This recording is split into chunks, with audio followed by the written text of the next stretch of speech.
Welcome to the precious group of institutions and hospital.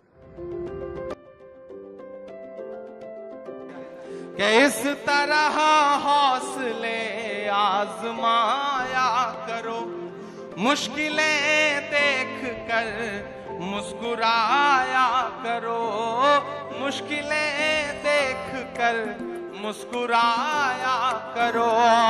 दो निवाले भले कम ही खाया करो, अपने बच्चों को लेकिन पढ़ाया करो, अपने बच्चों को लेकिन पढ़ाया करो।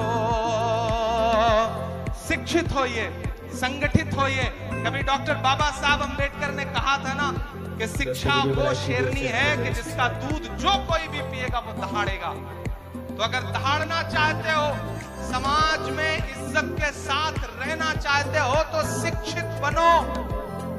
बिना शिक्षा हासिल किए, बिना पढ़े, इसलिए मत पढ़ो कि नौकरी मिल जाएगी। सिर्फ नौकरी का मकसद बना के मत पढ़ो, इसलिए पढ़ो कि समाज में इज्जत के साथ जीना है। और अगर किसी के साथ जुल्म हो रहा है, वो कोई भी हो, वो दलित हो, पिछड़ा हो, आदिवासी हो, महिलाएं हो, युवा हो, अगर उनके साथ जुल्म हो रहा है तो अपने इल्म का इस्तेमाल उस जुल्म को रोकने के लिए करो।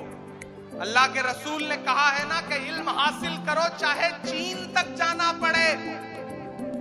तो चीन जाने से मुराद मुझे लगता है उस दौर में यही थी कि कितनी भी मुश्किल आए, कितना भी दूर जाके इल्म हासिल करना पड़े, लेकिन इल्म हासिल करो।